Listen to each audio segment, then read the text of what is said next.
ॐ हरिः ॐ श्री गुरुभ्यो नमः। हरिः ॐ।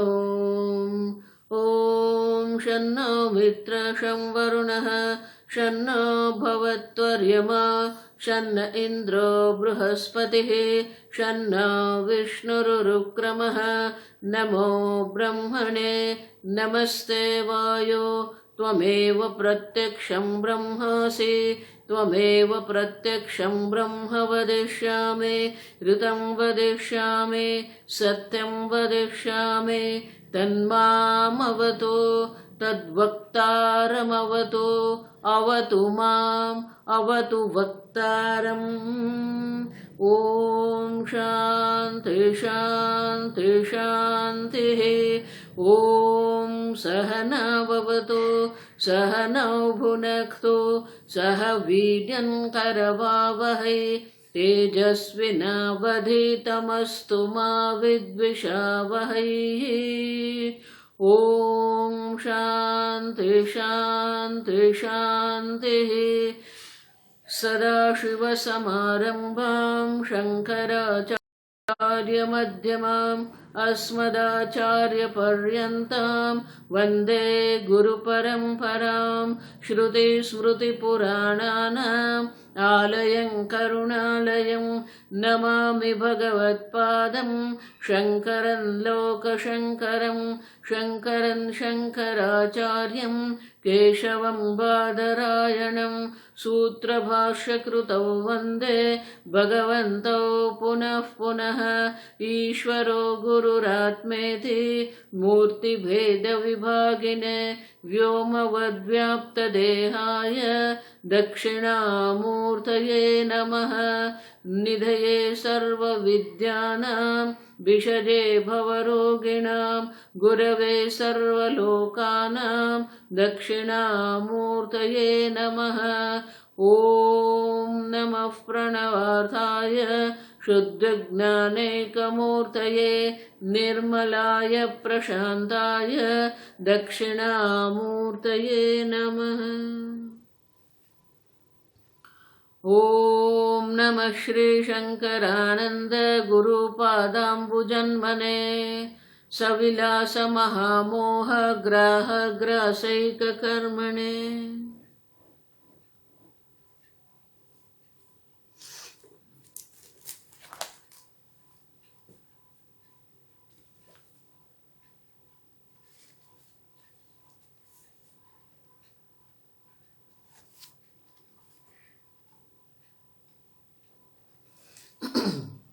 श्लोक नंबर 10। ईक्षे शृणोमि जिघ्रामि ईक्षे शृणोमि जिघ्रामि स्वादयामि स्पृशाम्यहं स्वादयामि स्पृशाम्यहम् इति भासयते सर्वं नृत्यशालास्थदीपवत् नृत्यशालास्थदीपवत्।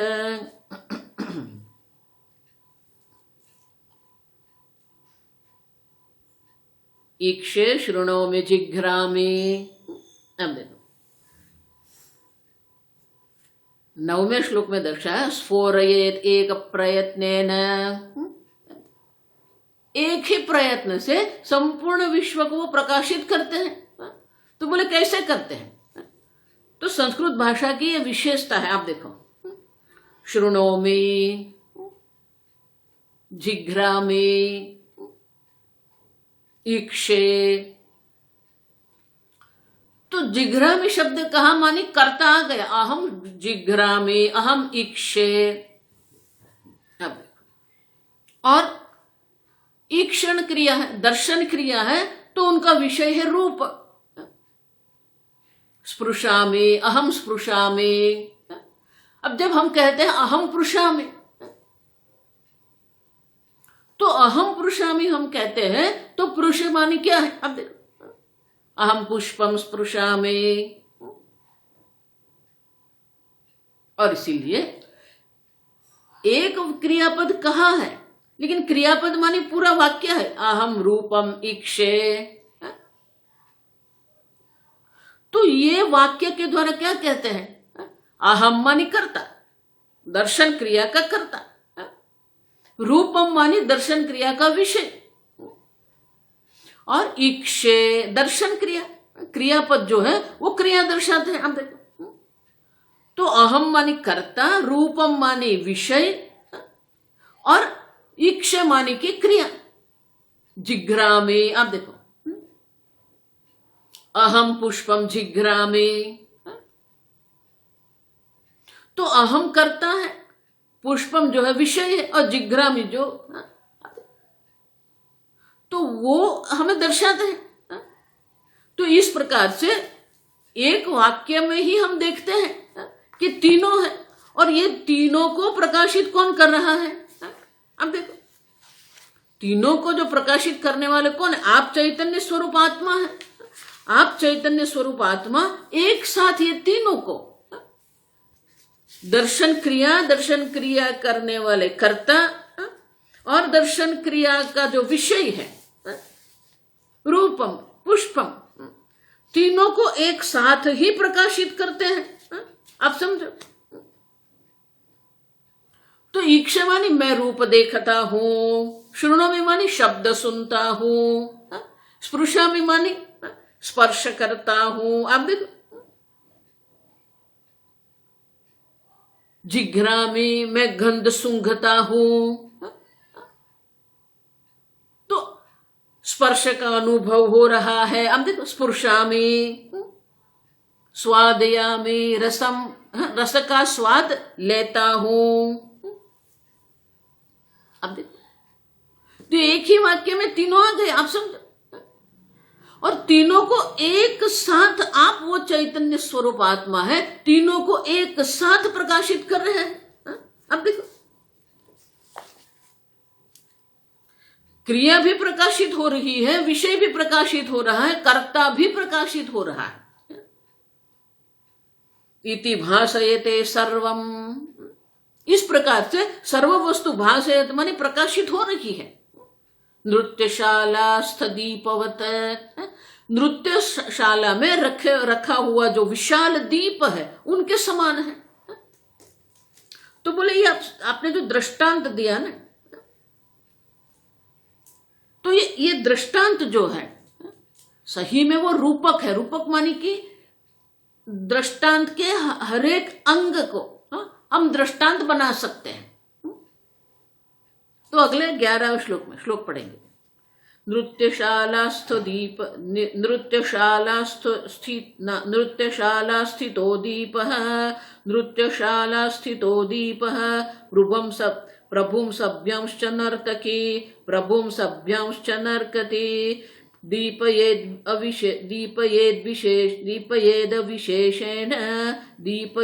विशेषेण तदभावेऽपि दीप्यते। हम देखें, नृत्यशाला जहां होती है वहां क्या क्या होता है? तो कहते हैं दीपः,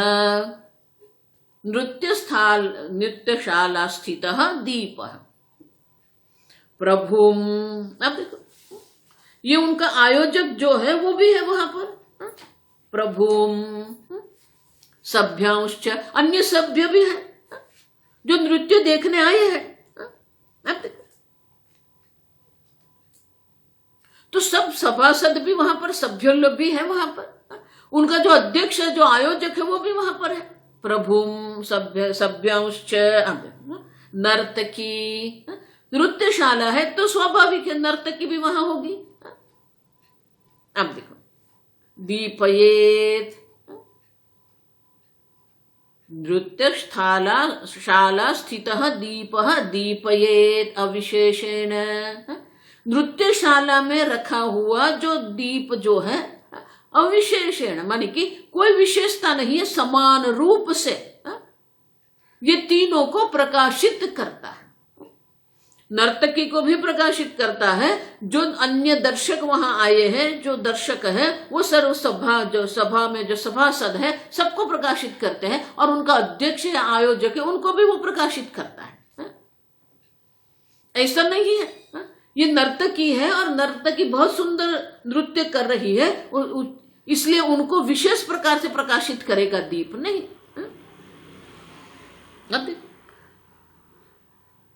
तदभावेपि दीपयेत, अब देखो दीप्यते। तो नृत्यशाला में ये सब जब होते हैं तो सबको एक समान रूप से वो प्रकाशित करते हैं। अब उनका अभाव हो गया, नृत्य का जो कार्यक्रम था वो समाप्त हो गया, नर्तकी चली गई, सभासद चले गए, अध्यक्ष आयोजक भी चले गए। अब सबका जो अभाव है वो अभाव को भी कौन प्रकाशित करता है? दीप्यते। आप देखो दीप है, जब सब है तब उनको भी प्रकाशित करता है, और कुछ भी नहीं है तो अभाव को भी कौन प्रकाशित करता है? वही दीप करता है। आप देखो, आप वो चैतन्य स्वरूप आत्मा है जो ज्ञान को भी प्रकाशित करते हैं, अज्ञान को भी प्रकाशित करते हैं, भाव को भी प्रकाशित करते हैं, अभाव को भी प्रकाशित करते हैं। अब तो मात्र विषय को प्रकाशित करते हैं ऐसा नहीं है, विषय के अभाव को भी आप प्रकाशित करते हो। अब उसी प्रकार से, जिस प्रकार से देखो ये दृष्टांत क्या है, वो दृष्टांत हमें दर्शाए। अब वही दृष्टांत जो है वो दृष्टांत अब हमें अपने ऊपर लेना है। अब समझो, हमारे अंदर जो अहम वृत्ति और इदम वृत्ति दो है ना, तो उनको हम प्रकाशित करते हैं। अहम रूपम ईक्षे, तो वो सबको प्रकाशित कर रहे हैं। तो दृष्टांत के आधार पर अब दृष्टांत जो है उनका विवरण कर रहे हैं। 12 नंबर, अहंकारं धियन् साक्षी, अहंकारं धियन् साक्षी, विषयानपि भासयेत्, विषयानपि भासयेत्, अहंकाराद्य भावेपि, अहंकाराद्य भावेपि, स्वयं भात्येव पूर्ववत्, स्वयं भात्येव पूर्ववत्। साक्षी मानी आप साक्षी चैतन्य, वो क्या करते? साक्षी भासयेत्, ये साक्षी चैतन्य सर्व वस्तुओं को प्रकाशित करता है। कौन? किस किस को? अहंकारम धियम विषयानपि, अहंकार रूपी जो अध्यक्ष है, अहंकार रूपी अध्यक्ष है, बुद्धि रूपी नर्तकी है, धियम बुद्धि रूपी नर्तकी है, अहंकार रूपी अध्यक्ष है, आयोजक है। विषयानपि, विषय रूपी सब सभ्य भी वहां पर है। विषयानपि भासयेत्, किसी भी प्रकार के विकार के बिना, किसी भी प्रकार के पक्षपात बिना सबको एक समान रूप से ये साक्षी चैतन्य प्रकाशित करता है। कर्ता को भी प्रकाशित करता है, बुद्धि नर्तकी को भी प्रकाशित करता है, सभ्य विषयों को भी वो प्रकाशित करता है। इतना ही नहीं, अहंकार आदि अभावेपि, जब अहंकार आदि नहीं है, स्वयं भाति एव पूर्ववत, पूर्ववत माने जब ये सबका भाव है, ये सबका अस्तित्व है, तब भी सबको प्रकाशित करता है। अब कुछ नहीं है, स्वयं भाति, स्वप्रकाश रूप से वो प्रकाशित हो रहा है। अब देखो, अब वो साक्षी चैतन्य स्वरूप है जो भाव को भी प्रकाशित करता है, अभाव को भी प्रकाशित करता है। निद्रा अवस्था में कुछ भी नहीं है, अहम किमपि न जानामि, कुछ है नहीं, तो वो अभाव को भी तो आप प्रकाशित कर रहे हो ना। अब देखो, निद्रा से भी हम बहुत कुछ ज्ञान प्राप्त कर सकते हैं कि निद्रा में कुछ भी नहीं है, मैं कुछ जानता नहीं हूं, कुछ भी नहीं है, न देश है, न काल है, न वस्तु है, न पति है, पत्नी है, पुत्र है। देखो, निद्रा हमें उपदेश करती है कि ये सबके बिना भी आप आनंद से सो रहे हो, माने कि आपका अस्तित्व जो है ये सब पर आधारित नहीं है, आपका आनंद जो है ये सब पर आधारित नहीं है, आप स्वतंत्र हो। निद्रा के अनुभव को अगर आप स्पष्ट रूप से समझते हैं तो एक बात आपको स्पष्ट हो जाएगी कि आप एक स्वतंत्र हैं। किसी के भाव अभाव से आपको कुछ नहीं है। साक्षी चैतन्य जो है, भाव है तभी सबको प्रकाशित कर रहा है। अब कुछ सबका अहंकार आदि का अभाव हो गया, उनको भी वो प्रकाशित कर रहा है। अब देखो समान रूप से अविशेषण, आप सब कोई विशेषता नहीं, भाव को भी वो प्रकाशित करेगा, अभाव को भी वो प्रकाशित करेगा। अब सब, और इसलिए आगे कहते हैं तो इस प्रकार से जो आप प्रकाशित सबको कर रहे हैं ना, तो बोले ठीक है, ये बुद्धि जो आप कह रहे हो बुद्धि, तो बोले साक्षी चैतन्य की अपेक्षा क्यों है? जो चेतन बुद्धि जो है वो चेतन बुद्धि ही अहंकार आदि को प्रकाशित करने के लिए समर्थ है, तो आपको ये साक्षी चैतन्य की कल्पना करने की आवश्यकता क्यों है? आपको ये चेतन बुद्धि ही सबको प्रकाशित करेगी, किसी और की आवश्यकता है ही नहीं।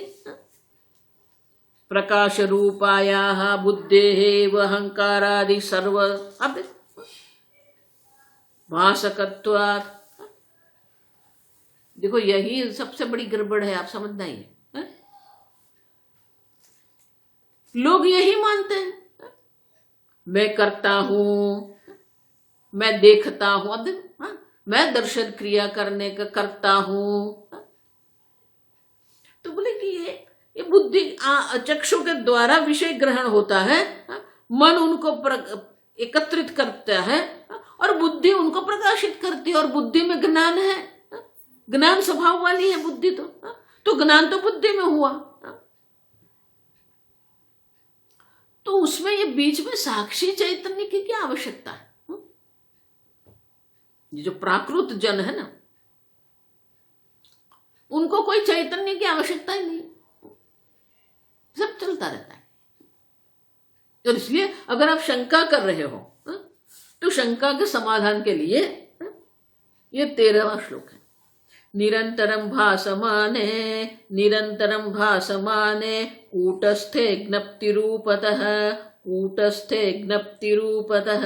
तद्भासा भाष्यमानेयं बुद्धिर्नृत्यत्यनेकधा निरंतरम भासमाने कूटस्थे ज्ञप्तिरूपतः,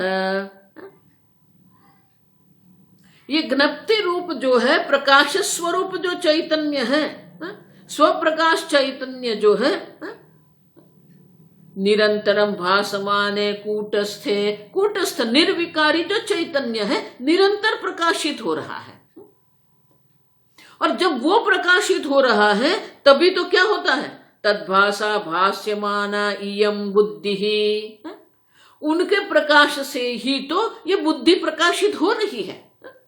अब देखो बुद्धि स्वयं स्वप्रकाश तो है ही नहीं, बुद्धि तो सूक्ष्म पंच महाभूत से बनी हुई है, और सूक्ष्म पंच महाभूत जड़ है, तो सूक्ष्म पंच महाभूत से बनी हुई बुद्धि भी जड़ है। लेकिन बुद्धि में हम देख के गए आगे, बुद्धि में उतनी सूक्ष्मता है, इतनी निर्मलता है, जैसे दर्पण में निर्मलता है तो जैसा सूर्य है वैसे ही सूर्य को वो प्रतिबिंबित करता है, उसी प्रकार से बुद्धि में इतनी निर्मलता है कि दर्पण के समान वो चैतन्य को प्रतिबिंबित करती है।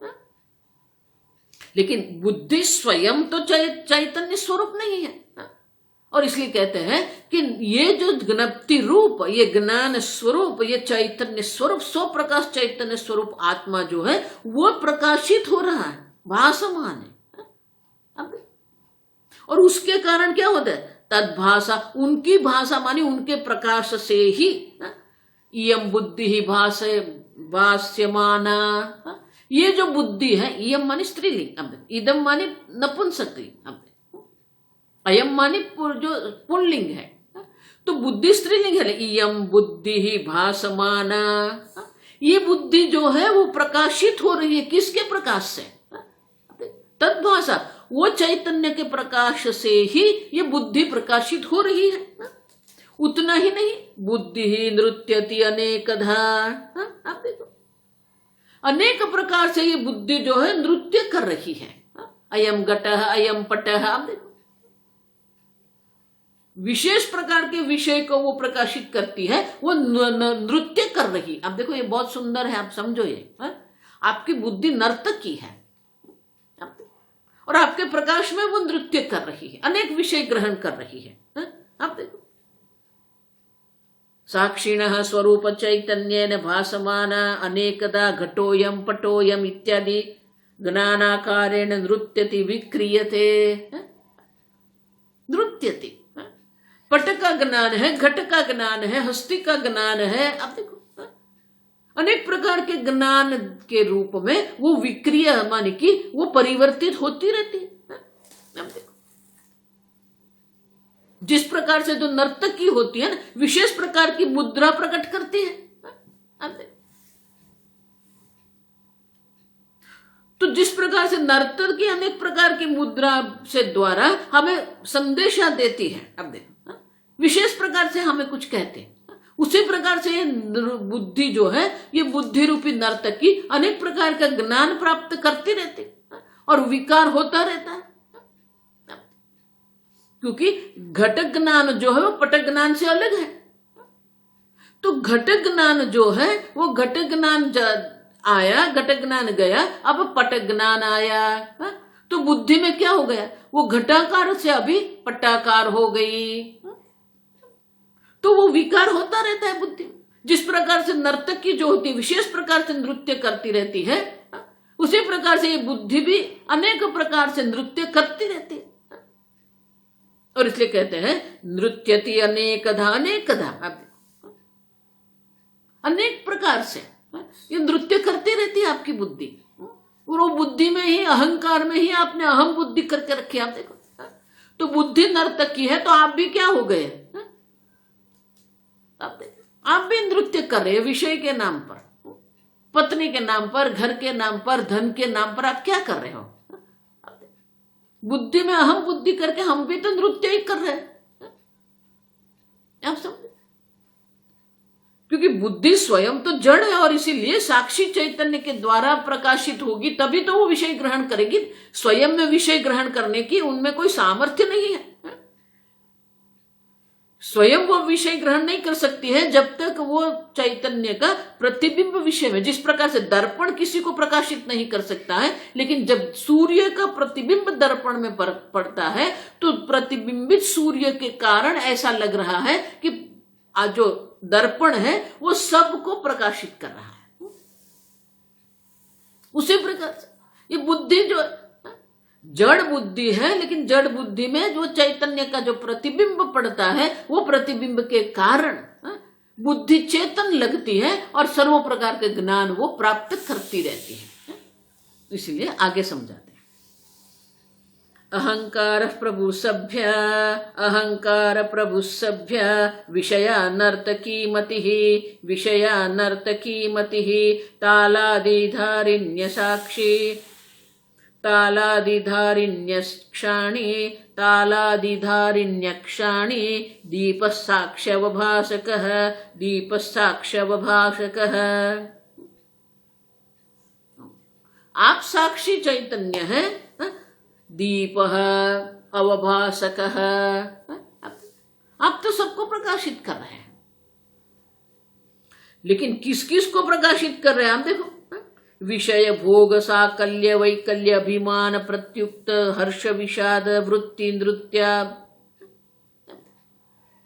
बुद्धि में अनेक प्रकार के भाव आते हैं। जिस प्रकार से जो नर्तकी होती है, अनेक प्रकार के भाव, अनेक प्रकार की मुद्रा प्रकट करती है, उसी प्रकार से अनेक प्रकार से वो क्या कर रही है, नृत्य कर रही है। और इसलिए कहते हैं कि जो अहंकार प्रभु हो, अब देखो जो अहंकार जो है वो नाटकशाला जो है उनका अध्यक्ष है, और जो विषय है वो सभा, देखो जो विषय जो है वो सभ्य है, वो उनके सब सभ्य है। आप देखो नर्तकी मति ही, और ये बुद्धि जो है वो नर्तकी है, नाचने वाली है, नृत्य करने वाली है। वो नृत्य कैसे करती है, तालादि धारिणी अक्षाणी दीप। अब देखो नर्तकी स्वयं नृत्य करेगी, लेकिन उनको ताल की भी जरूर आवश्यकता है। अब देखो तो जो सेवक है जो संगीत वृंद होता है, वो संगीत वृंद में जो होते हैं उनके ताल पर ये नर्तकी नृत्य करती है। आप समझ, वह तबला भी है, हारमोनियम भी है, वायोलिन भी है, और वो गायक भी वहां पर है। तो वो गायक जो है, तबला है, सबका जो ताल है, तालादि, ताल भी है, स्वर भी है, आप देखो उनके ताल पर वो नृत्य कर रही है। तो बोले वो सेवक कौन है? अक्षाणी इंद्रियाणी। आप देखो,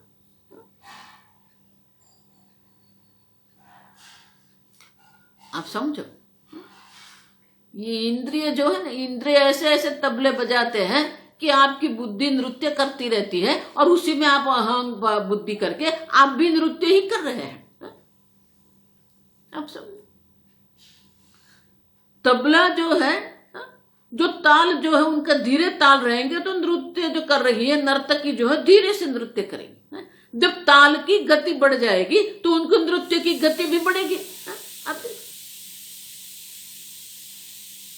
तो ये इंद्रियों जो है, आप देखो भगवान भी गीता में यही कहते हैं, इंद्रियाणी प्रमाथीनी हरंति प्रसभम मन है। अब देखो, इंद्रियों को इतने सहजता से मत लेना।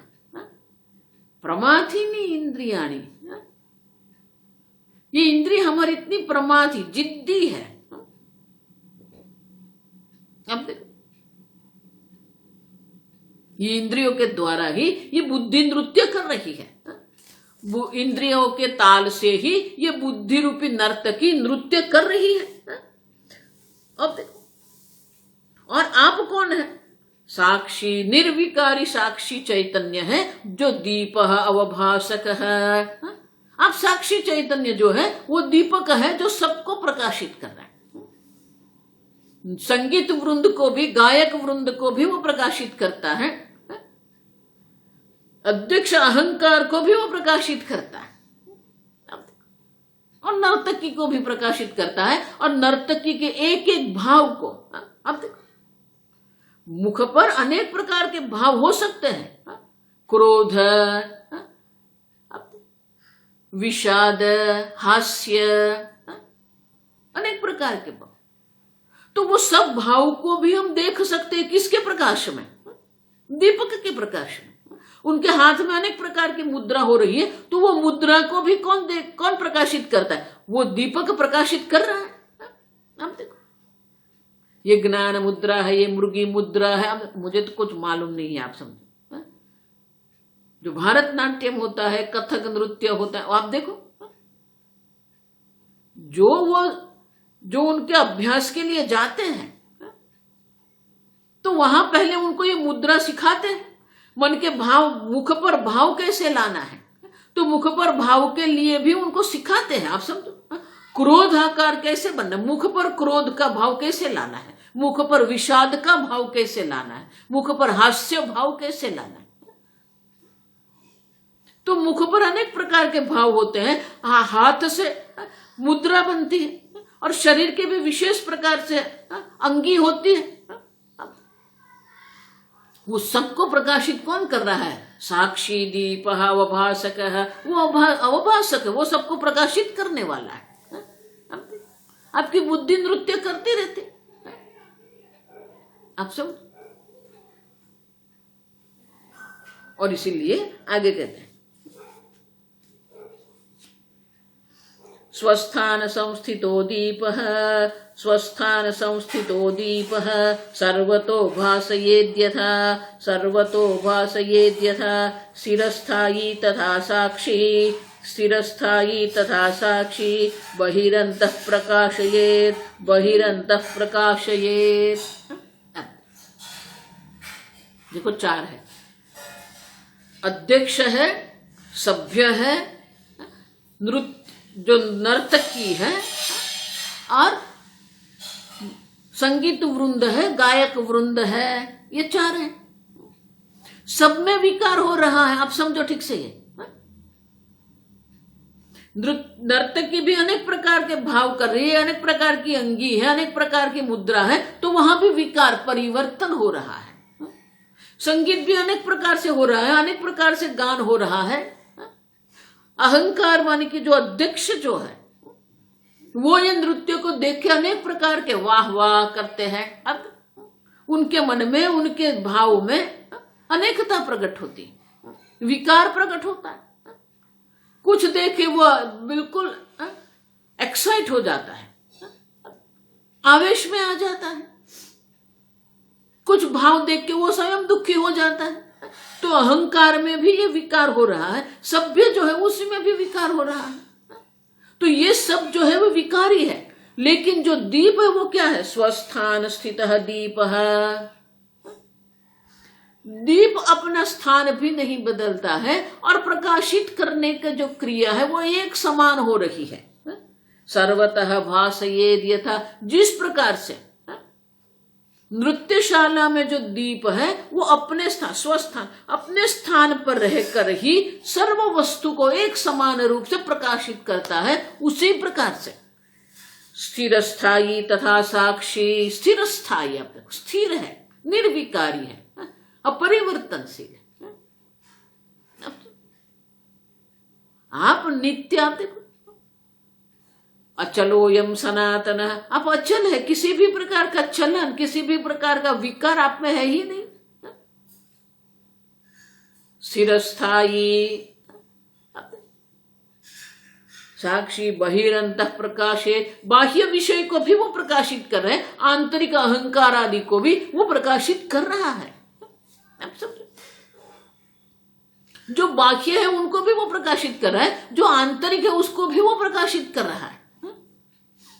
लेकिन स्वयं किसी भी प्रकार से स्थिर स्थायी, आप देखो वो स्वयं स्थिर है, स्थायी है, आप देखो निर्विकारी है, वो सबको प्रकाशित। आप भी एक स्थिर स्थायी चैतन्य स्वरूप है जो बाकी अंदर सबको प्रकाशित कर रहे हैं।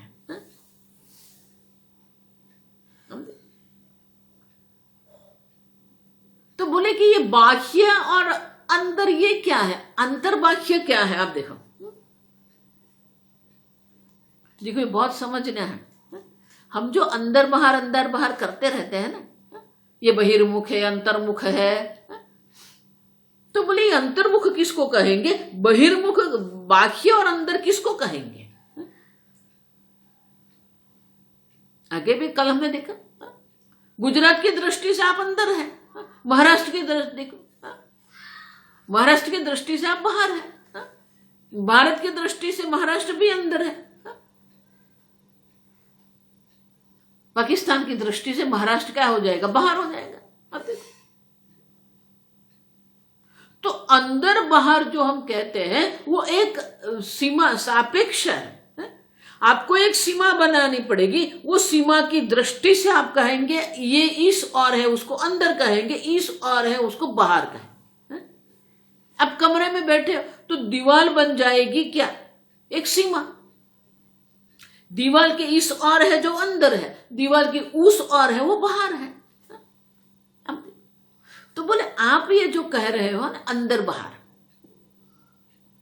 तो ये अंदर बाहर आप जो कह रहे हो वो किस दृष्टि से है? अब देखो, शास्त्र में जब भी बाह्य कहते हैं, शास्त्र में जब भी अंतर कहते हैं, तो वो किस दृष्टि से कहते हैं? तो आगे के श्लोक में दर्शाते हैं, बहिरंतर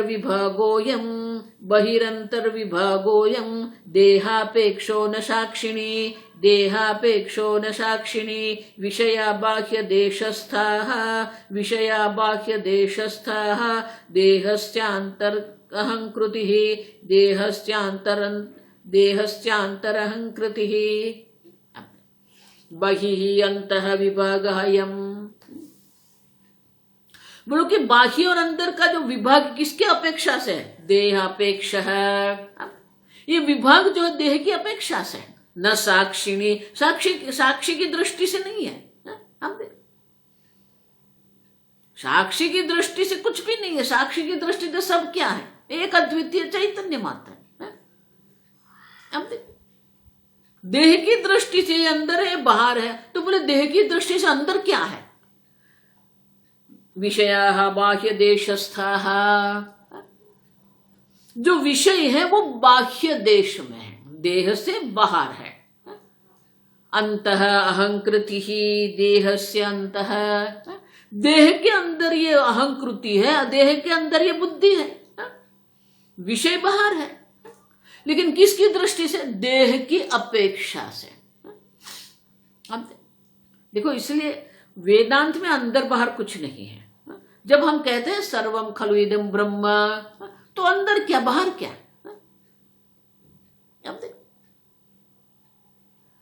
लेकिन जब हम कहते हैं अंतर बही ही, तो देह की अपेक्षा से। और ये जो भी बाह्य विषय जो है, जो अहंकृति है, जो नर्तक की बुद्धि जो है, बुद्धि और अहंकृति अंदर है, देह के अंदर है, विषय बाहर है। लेकिन ये जो तीनों जो है, वो तीनों में विकार हो, परिवर्तन होता रहता है। लेकिन जो साक्षी वो कैसा है? तो आगे के श्लोक में कहते हैं, अंतस्थादि सहैव क्षैः, अंतस्थादि सहैव क्षैः, बहिर्याति पुनः पुनः, बहिर्याति पुनः पुनः, भाष्य बुद्धिस्थ चांचल्यम, भाष्य बुद्धिस्थ चांचल्यम, साक्षिण्यारोप्यते वृथा, साक्षिण्यारोप्यते वृथा। अंतस्थादीहि, बुद्धि अंदर है, सह एव अक्षयः, इंद्रिय भी अंदर है। अब वो बुद्धि क्या कर रही है? अक्षयः सह एव, इंद्रियों के साथ, इंद्रियों के साथ, बहिः याति पुनः पुनः, पुनः पुनः वो बाहर जाती रहती है। वो पुष्प को ग्रहण करेगी, पुष्प को ग्रहण करने के लिए वो बाहर जाएगी। मोबाइल को ग्रहण करना है तो मोबाइल को ग्रहण करने के लिए वो बाहर जाएगी। इंद्रियों के साथ वो बाहर जाती रहती है। हमने देखा है कि आप समझो, तो बाहर इंद्रियों के साथ ये बुद्धि बाहर जाती रहती है। भाष्य बुद्धिस्थ चांचल्यम, और इसके कारण बुद्धि में क्या है? चांचल्य है। ये विषय ग्रहण किया, ये विषय ग्रहण किया, ये विषय ग्रहण किया। अब देखो, अनेक विषयों में वो भटकती रहती है, और इसलिए भाष्य बुद्धिस्थ चांचल्यम, जो चंचलता हमें दिख रही है वो बुद्धि की दृष्टि से है। बुद्धिस्थ चांचल्यम, बुद्धि में वो चंचलता है। साक्षिण्य आरोप्यते वृथा, वृथा निरर्थक आप वो जो चंचलता है साक्षी के ऊपर आरोप कर रहे हैं। मैं चंचल हूं, मैं विक्षिप्त हूं, मैं दुखी हूं, अब मैं सुखी हूं, मैं आनंदित हूं, मैं प्रसन्न हूं, मैं शांत हूं। अब देखो, तो जो चंचलता है, जो विकार है, वो तो बुद्धि में है। लेकिन आप क्या कर रहे हैं? जो जो हो रहा है बुद्धि में, वो सबका आपने अपने आप पर आरोपित करके रखा है। बुद्धि शांत तो कह दिया मैं शांत हूं, बुद्धि चंचल तो बोला मैं चंचल हूं। बुद्धि विषादग्रस्त है तो आपने कह दिया मैं विषादग्रस्त हूं। तो बुद्धि में जो जो भाव होते रहते हैं और जो जो विषय बुद्धि ग्रहण कर रही है, वो सब में आप आरोप करके क्या कर रहे हो? अपने आप को मान लिया मैं करता हूं, मैं बुद्धि हूं, मैंने ये विषय ग्रहण किया, मैंने ये विषय का आनंद लिया। और इसलिए कहते हैं कि इस निरर्थक रूप से आपने साक्षी पर ये सब आरोप करके रखा है। तो अब क्या करना? तो आगे के श्लोक में कहते हैं, गृहांतर्गत स्वल्पः, गृहांतर्गत स्वल्पः, गवाक्षादा तपोचलः, गवाक्षादा तपोचलः, तत्र हस्ते नर्त्यमाने, तत्र हस्ते नर्त्यमाने, नृत्यति नृत्यति नृत्यति वा तपो यथा, नृत्यति वा तपो यथा।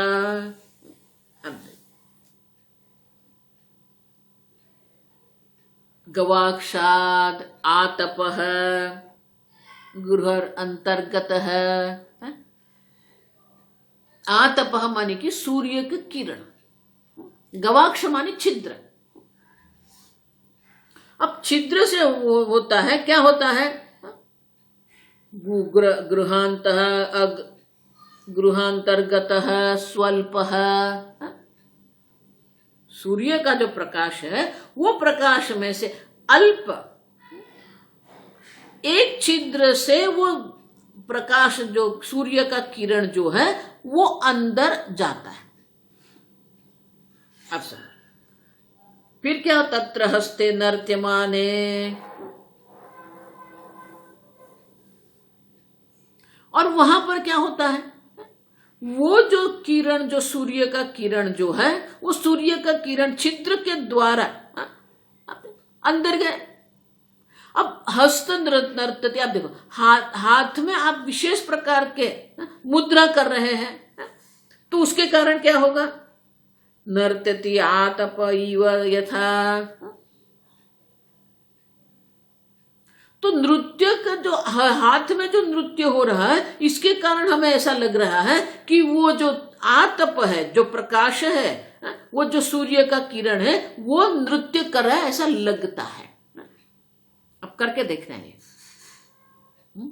द्वार में कहीं पर भी कोई छिद्र होता है, और बाहर की ओर जो सूर्य का होता है, वो सूर्य का किरण अंदर दाखिल होता है। आप देख सकते हो वो सूर्य का किरण।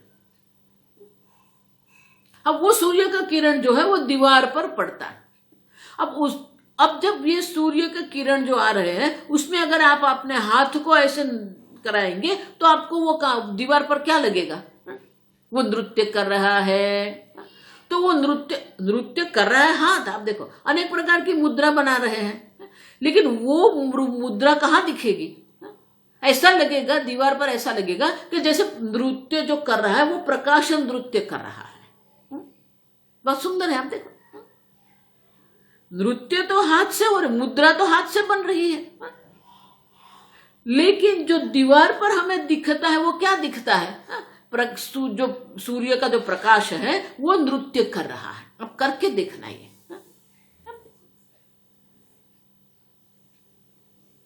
छिद्र की भी आपको आवश्यकता नहीं। आप समझो, आपके मोबाइल में ही ये जो क्या होता है, टॉर्च होता है, उसको ऑन कर दो, अंधेरे में आप खड़े रहो। अब उसको आप दीवार पर लगाइए, फिर वो जो प्रकाश है उसमें आपके हाथ को ऐसे करो। आप तत्र हस्ते नर्त्यमाने, तो दीवार पर हमें क्या दिखेगा? जैसे वो प्रकाश जो है वो नृत्य कर रहा है।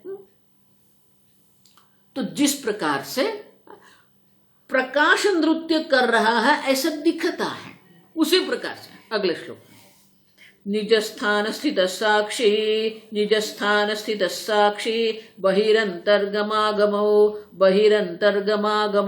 अकुर्वन् बुद्धि चांचल्यात्, अकुर्वन् बुद्धि चांचल्यात्, करोतीव तथा यथा, करोतीव तथा तथा।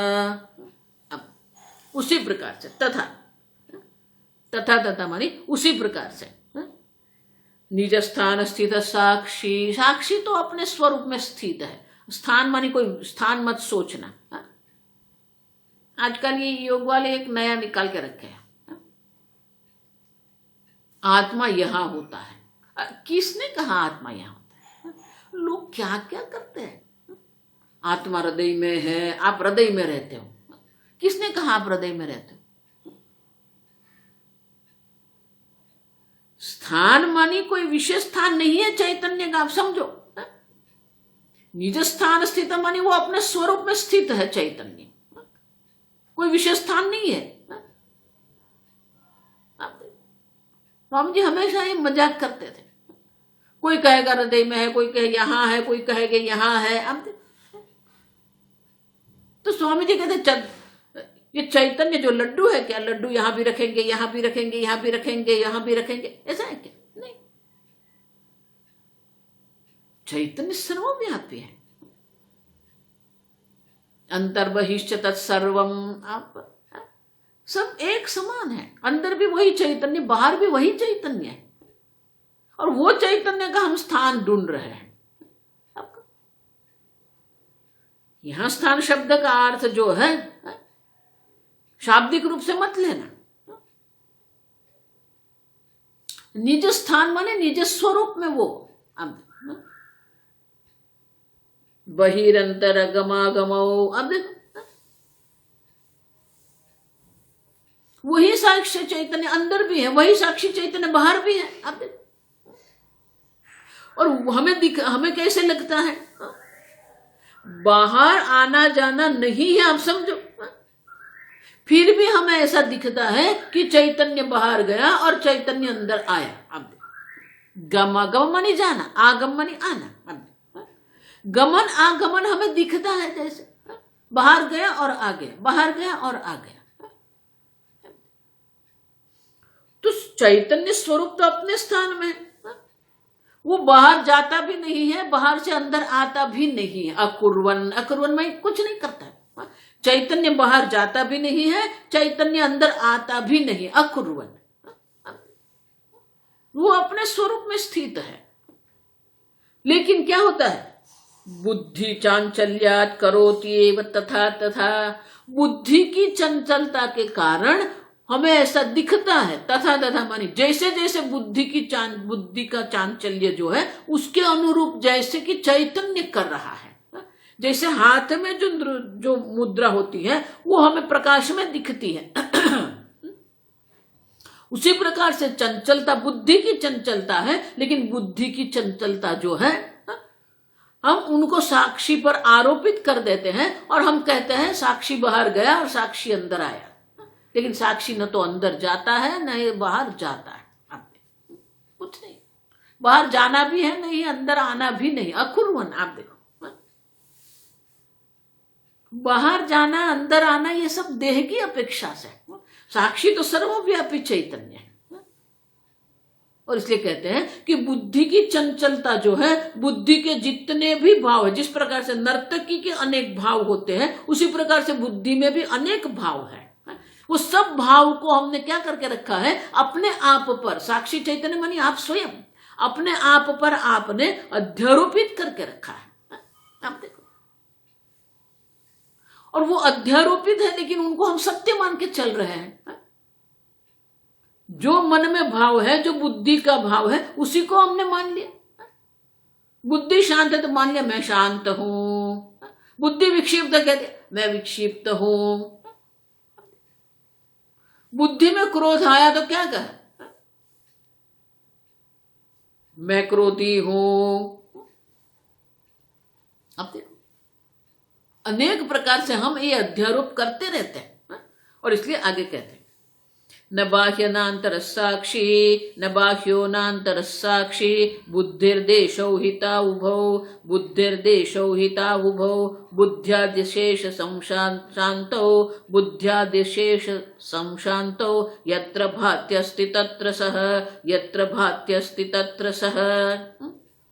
न बाह्य नांतर साक्षी, साक्षी अंदर भी नहीं है बाहर भी नहीं है। अब देखो, बुद्धिर्देशौ हितौ उभौ, बुद्धौ देश, अब देखो बुद्धि की दृष्टि से अंदर बाहर है। आप देखो, बुद्धि की दृष्टि से अंदर भी है और बाहर भी है। बुद्ध्यादि अशेष संशांतो, बुद्धि इंद्रिय अहंकार संशांतो जब शांत हो जाते हैं, यत्र भाति अस्ति तत्र सः। देखो बहुत सुंदर है, मैंने कहा ना कि हम चैतन्य का भी स्थान खोजने का प्रयत्न करते हैं। चैतन्य कहाँ है, तो बोले ये सब जब शांत हो जाता है, अहंकार भी शांत हो गया, बुद्धि भी शांत हो गई, इंद्रिय भी शांत हो गई,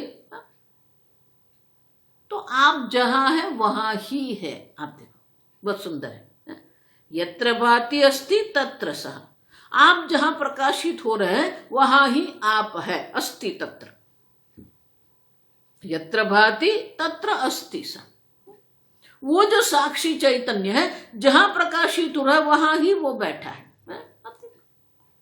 अब वो एक स्थान पर क्या प्रकाशित हो रहा है, नहीं, विषय का अधिष्ठान भी वो चैतन्य स्वरूप आत्मा है। विषय को प्रकाशित करने वाला भी वो चैतन्य आत्मा है, कर्ता को प्रकाशित करने वाला भी वो साक्षी चैतन्य है। अब देखो यहां साक्षी चैतन्य के रूप में है, बाहर अधिष्ठान चैतन्य के रूप में है। अब देखो तो जहां वो है वहां ही वो रहेगा, न आना जाना है, न अंदर बाहर है, न कोई विकार है, न परिवर्तन है। अब वो साक्षी चैतन्य आत्मा है, न अंदर है न बाहर है।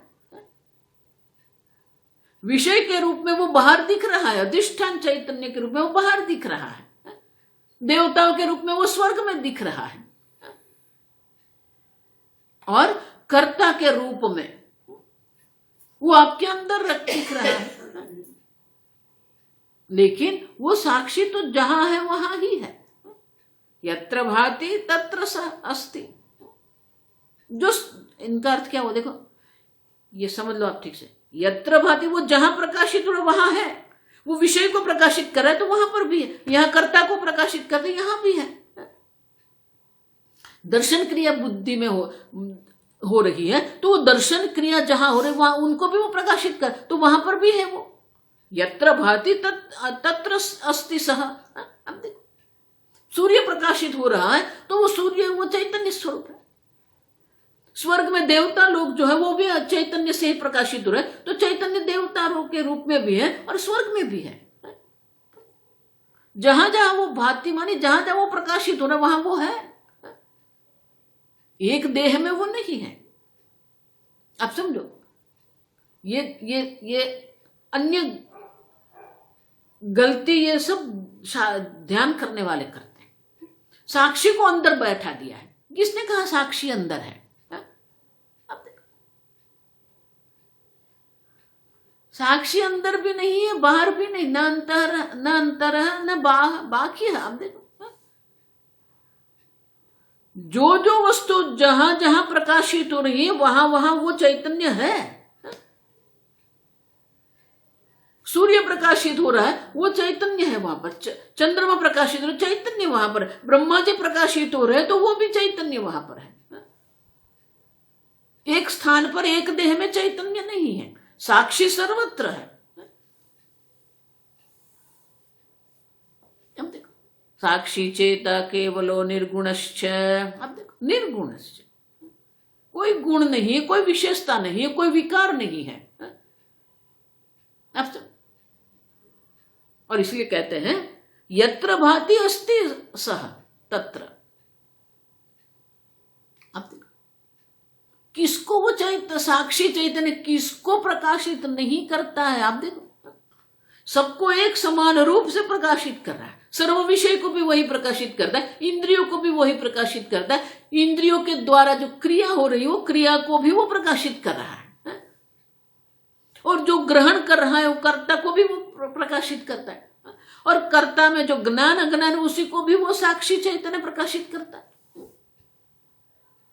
अब देखो ये वाक्य बहुत सुंदर है। यत्र भाति, जहां वो प्रकाशित है वहां वो है, कहां नहीं है। अन्य रूप से अगर पूछेंगे तो कहां नहीं है साक्षी चैतन्य? देह में साक्षी चैतन्य तो बहुत बड़ी गड़बड़ है। आप समझो ये ठीक से, इसलिए कह दिया न बाह्य न अंतर साक्षी। साक्षी अंदर भी नहीं है बाहर भी नहीं है, जहां वो प्रकाशित हो रहा है वहां वो है, जिस विषय को वो प्रकाशित कर रहा है वहां पर वो है चैतन्य। अब देखो देखो इसलिए मैं यहां जो कुछ है वो चैतन्य मात्र है, एक अद्वितीय पूर्ण चैतन्य स्वरूप ये है। कर्ता के रूप में भी वही है, क्रिया के रूप में भी वही है, विषय के रूप में भी वही है, भाव के रूप में भी वही चैतन्य, अभाव के रूप में भी वही चैतन्य, देवता के रूप में भी वही चैतन्य, पशु के रूप में भी वही चैतन्य, पक्षी के रूप में भी वही चैतन्य है, मनुष्य रूप में भी वही चैतन्य। यत्र भाति, आप देखो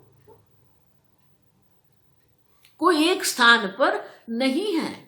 इसलिए मैंने आगे कहा कोई कह रहा है वो हृदय में वो साक्षी रहता है, कोई कहता है यहां आज्ञा चक्र में, कोई कहता है यहां। क्या गड़बड़ करते हो?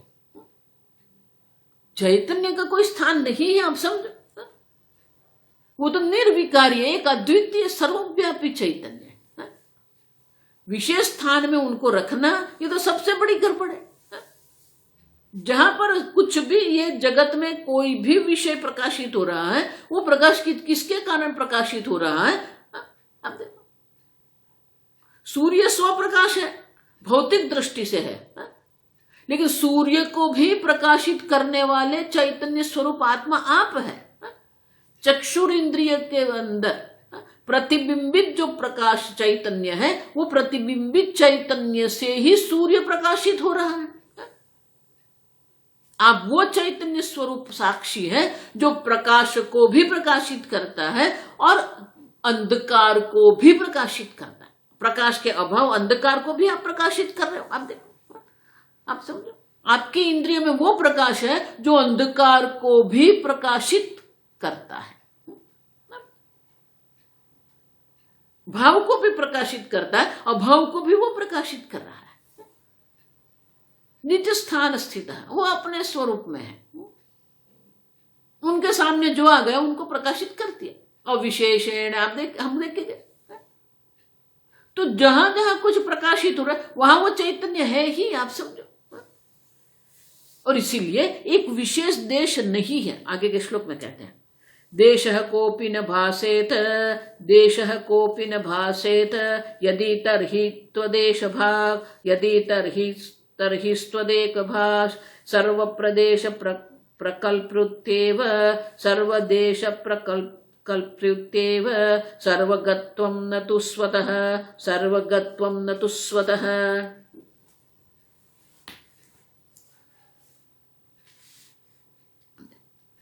तो आप कह रहे हो यत्र भाति अस्ति तत्र सः, जहां वो प्रकाशित हो रहा है वहां पर है वो। तो क्या ये यत्र तत्र आप जो कह रहे हैं, तो क्या कोई विशेष देश है? यत्र मानी कोई विशेष देश है? आप देखो, तो बोले विशेष देश भी नहीं है। आप समझो, ये देशः कोऽपि न भासेत, आप देखो, बहुत सुंदर है। आप समझो, देश और काल हम जिसको कहते हैं, वो देश और काल को भी प्रकाशित करने वाला ये साक्षी चैतन्य है। लेकिन साक्षी चैतन्य में कोई विशेष देश विशेष काल है क्या? नहीं। देशः न कोऽपि भासेत, साक्षी चैतन्य में कोई देश है ही नहीं। तर्हि अस्तु अदेश भाग, तो बोले तो ठीक है, अदेश भाग, देश के अभाव को भी वो प्रकाशित कर रहा है। आप देखो, देश को भी प्रकाशित करता है, अदेश, आप देखो, देश के अभाव को भी वो प्रकाशित, देश रहित जो उसको भी वो प्रकाशित कर रहा है। आप समझो, काल को भी वो प्रकाशित कर दे, काल का जहां अभाव है उनको भी प्रकाशित कर रहा है। देखो, ये जितने वैज्ञानिक लोग हैं ये देश काल के चक्कर में ही पड़े हुए हैं। माया का सबसे बड़ा खेल जो है ना, जादू है, वो देश और काल है। और हमारी बुद्धि देश काल से ऊपर उठती ही नहीं है, उसी में पड़ी रहती। सतत हम वो देश और काल का ही चिंतन करते रहते हैं। माया ने ये देश काल का जादू ऐसे बना के रखा है ना, हमारी बुद्धि वो देश काल से ऊपर उठती ही नहीं है। इसीलिए नचिकेता ने जो प्रश्न किया ना, दूसरी बार जो नचिकेता ने प्रश्न किया ना, वही किया, दर अन्यत्र धर्मात अन्यत्र अधर्मात अन्यत्र कृता कृताच्च अन्यत्र भूतात् भव्याच्च। देखो, जो भूतकाल से भी अन्य है, जो भविष्य काल से भी अन्य है, जो वर्तमान काल से जो अन्य है, जो धर्म से अन्य है, जो अधर्म से अन्य है, जो कृत मानी कार्य से अन्य है, जो कारण से अन्य है। देश और काल से पर है चैतन्य, धर्म और अधर्म से भी पर है चैतन्य, कार्य कारण से भी पर चैतन्य है, काल से भी पर चैतन्य है। और इसीलिए देश कोपि न भासेत। अगर आप कहेंगे साक्षी में कोई देश है ही नहीं, तो ठीक है, वो अदेश है, देश रहित तो साक्षी है। क्यों? सर्वदेश प्रकल्पृत्या एव। अब देखो, क्योंकि सर्वदेश जो है वो भी तो कल्पना है ना, माया की कल्पना है, माया का जादू है। आप देखो, देश भी कल्पना है। आप देखो, क्यों? सर्वगतम तु स्वतः, क्योंकि आत्मा तो सर्वव्यापी है, सर्वगत है। देश जो है वो भी कल्पित है, काल भी कल्पित है, और वो कल्पित देश काल में ही हम अपने पूर्ण जीवन जो है समर्पित करके बैठ गए। हमारी बुद्धि देश और काल से ऊपर उठती ही नहीं। जो संसारी है वो तो उसी में पड़े हुए, उनको कोई हमें चिंता नहीं है, वो तो जो कर रहे हैं वो उसको करने दो। लेकिन जो शास्त्र चिंतन कर रहे हैं, जो शास्त्र चिंतन श्रवण कर रहे हैं, उनकी बुद्धि भी ये देश काल में ही फंसी रहती है। अब सब देखो, मैं बताऊं आपको, एक बार क्या हुआ, ऋषिकेश आश्रम में पूज्य स्वामी जी का शिविर चल रहा था। तो स्वामी जी ने हमारे जैसे बहुत सारे को संन्यास दीक्षा दिया है, किसी को पहले दिया, किसी को बाद में दिया है। अब समझो, तो कोई एक अल्प वय के जो व्यक्ति थी, उनको संन्यास दीक्षा दिया था स्वामी जी ने।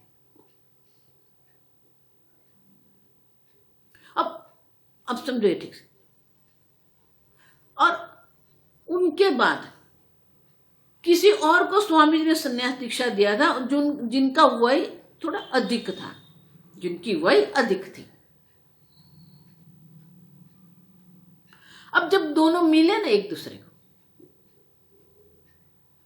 तो जो अल्प वय वाला जो था ना, उसने उसको कहा, मेरा तो संन्यास पहले हो गया है, इसलिए आपसे मैं बड़ा हूं। देखो ये, अब जो वयस्क जो थे सन्यासी, उन्होंने बहुत सुंदर उत्तर दिया। जब आपने सन्यासी ले लिया है, तो फिर इसमें आगे पीछे क्या है, देश क्या है? देखो, मैंने पहले सन्यास लिया, आपने बाद में लिया, वो काल हो गया ना। तो बोले सन्यास एक बार हो गया है, फिर उसमें पहले और आगे और पीछे क्या है? सन्यास माने देश काल भी कल्पित है। आप देखो,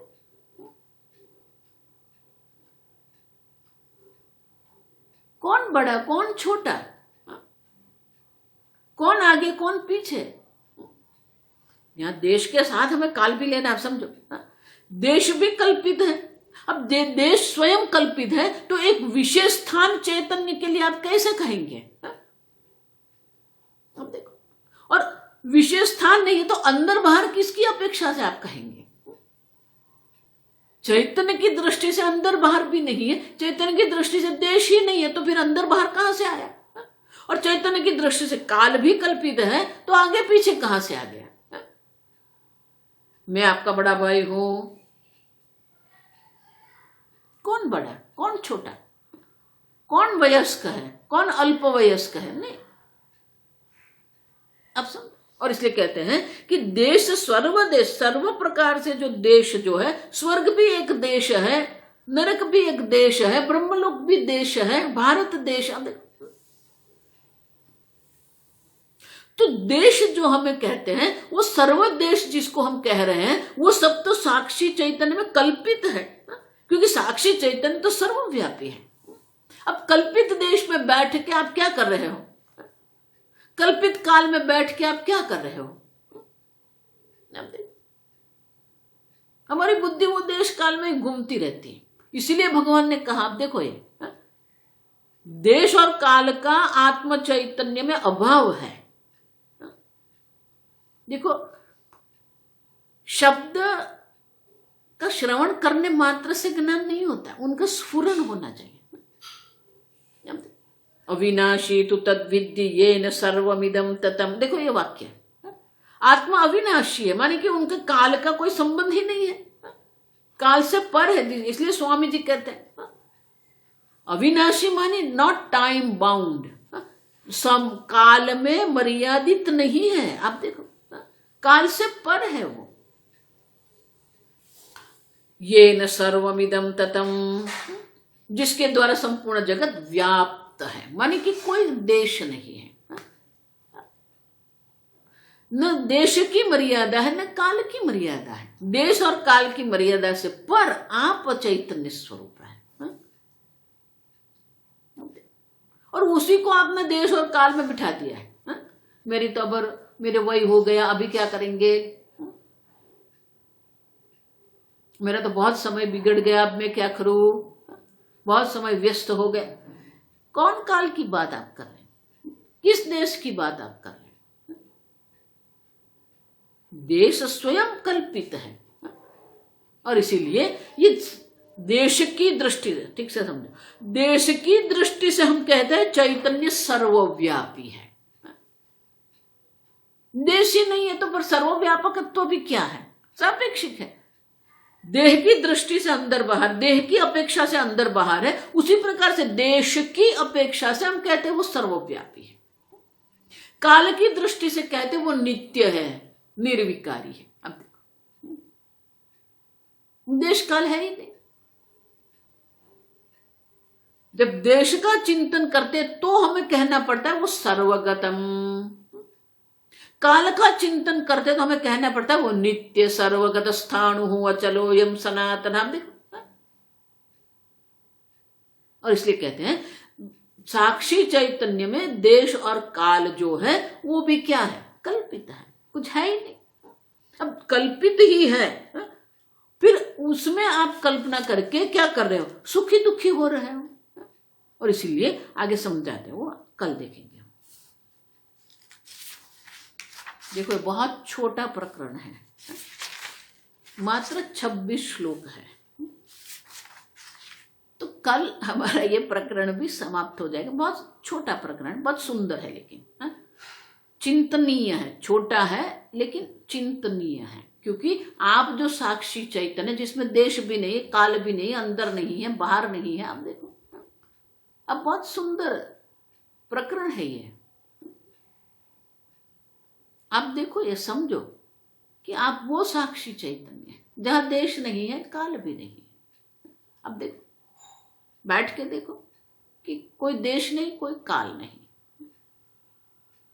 देश है तो सर्वव्यापकता है। आप समझना ये ठीक से, ये सब सापेक्षिक है। जितने जितने आत्मा के बारे में हम जो विषय का चिंतन करते हैं वो सब सापेक्षिक है। देश की दृष्टि से हमें कहना पड़ता है सर्वव्यापी। एक अद्वितीय चैतन्य मात्र है, उसमें न व्यापकता है न नित्यता है, वो चैतन्य मात्र है। इसलिए पिछले प्रकरण में चिन्मात्रो हम सदा शिव, चिन्मात्र, आप चैतन्य, साक्षी चैतन्य मात्र है। अन्य जो कुछ भी है वो सब सापेक्षिक है। आगे हम कल देखेंगे। ओम स्वस्ति प्रजाभ्यः परिपालयन्ताम् न्यायेन मार्गेण महिं महिषाः गोब्राह्मणेभ्यः शुभमस्तु नित्यं लोकाः समस्ताः सुखिनो भवन्तु काले वर्षतु पर्जन्यः पृथिवी सस्यशालिनी देशोऽयं क्षोभरहितः ब्राह्मणाः सन्तु निर्भयाः। ओम सर्वेषां स्वस्तिर्भवतु, सर्वेषां शान्तिर्भवतु, सर्वेषां पूर्णं भवतु, सर्वेषां मङ्गलं भवतु, सर्वे भवन्तु सुखिनः, सर्वे सन्तु निरामयाः, सर्वे भद्राणि पश्यन्तु, मा कश्चित् दुःखभाग् भवेत्। असतो मा सद्गमय, तमसो मा ज्योतिर्गमय, मृत्योर्मा अमृतंगमय। ओम पूर्णमदः पूर्णमिदं पूर्णात् पूर्णमुदच्यते पूर्णस्य पूर्णमादाय पूर्णमेवावशिष्यते। ओम शांति शांति शांति। हरि ओम। श्री गुरुभ्यो नमः हरिः ओम्।